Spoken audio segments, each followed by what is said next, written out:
Hey everyone, welcome back to Corporate Decoder, the place where we decipher corporate filings so you don't have to.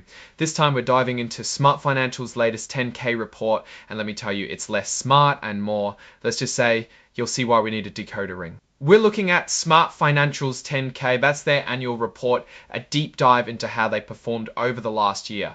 Think of it as their yearly corporate health check. Smart Financial, in a nutshell, is a bank holding company, meaning they own and operate SmartBank, offering banking services across Tennessee, Alabama, and Florida. The report covers the fiscal year that just ended December 31, 2024. So buckle up, let's see what the numbers tell us. First up, let's talk market value. As of June 30, 2024, the company's public float was about $369, $8 million AHS, available for trading in the open market. Then, as of March 10, 2025, they had just over 17 million shares outstanding. This tells us a little bit about the size and liquidity of the company. Now, let's get to the meat of the report, the financials.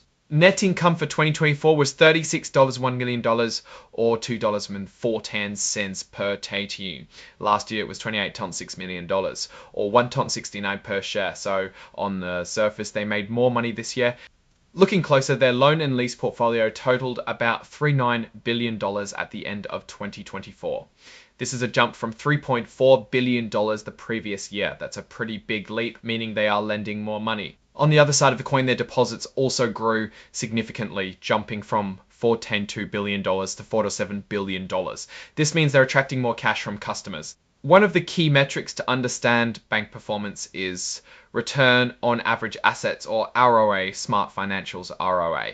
Increase from 0.6 to 0.73%. While it's great it's going up, this is still considered below average return within the industry. Okay, now let's dive into something crucial, the risks. Every company has them, and Smart Financial lays them out in this section. One of the biggest risks they highlight is interest rate adjustments by the Federal Reserve, because banks make money on the difference between what they charge for loans and what they pay on deposits. Any change in interest rates can throw a wrench in their profit machine. They mention a scenario where a sudden 2% rate increase could cut their net interest income by millions. It's a delicate balancing act. Another biggie is cybersecurity. They depend heavily on tech and third-party services to keep things running, and a system failure or data breach could be a major headache. In today's world, this is a threat every company has to take seriously. The company also notes that they are extensively regulated under federal and state law, which could hinder their activities. More rules mean more compliance costs, and that can affect their ability to grow. Finally, they mention corporate responsibility. If they screw up on things like environmental stewardship or diversity, it could damage their reputation and hurt their stock price. These issues are increasingly important to investors, so Smart Financial needs to stay on its toes. Let's check to see if they have any comments that the SEC wants them to change or clarify that are still ongoing. It seems all the previous SEC's comments have been resolved. Now let's check on what's been done to secure their IT and prevent security incidents. This section highlights how seriously they take cybersecurity, describing their risk management and governance. They've got an incident response plan and involve key people in managing security risks. It's good to see they're proactive about this, but it also highlights the ever-present nature of cyber threats. Despite these procedures, they admit that risks from cybersecurity threats have not materially affected our company. That is good. Let's hope it stays this way. Time for a quick real estate check.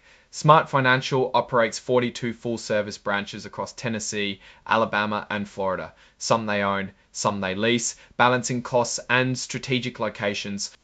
Good news here, Smart Financial isn't currently facing any major lawsuits that would significantly impact their financial health. That's always a plus. Alright, I went ahead and checked the list of major shareholders in their proxy statement, and there's no names jumping out. It's always interesting to see who owns the most stock, but nothing too unusual here. And that's it. Peep now, let's zoom out and put all of this together to make a decision. The Smart Financial has some positives. Loan and deposit growth are generally good signs. They're expanding their lending and attracting more customer cash. But let's keep in mind they are below average for banks their size in key measurements like return on average assets. That means they could be more profitable or efficient. What about the challenges? The biggest are the interest rate environment and potential cyber attacks. They really need to manage interest rate risk carefully and protect their systems from evolving cyber threats to avoid significant downside. So what's the final verdict? Smart Financial seems to be taking reasonable steps to grow and manage risks. but improvements will be key to improving and continuing growth. It is below average in key metrics compared to other banks of their size. What's your take? Let me know in the comments below. Thanks for tuning into Corporate Decoder. If you found this helpful, don't forget to like, subscribe, and hit that notification bell so you'll never miss a new breakdown.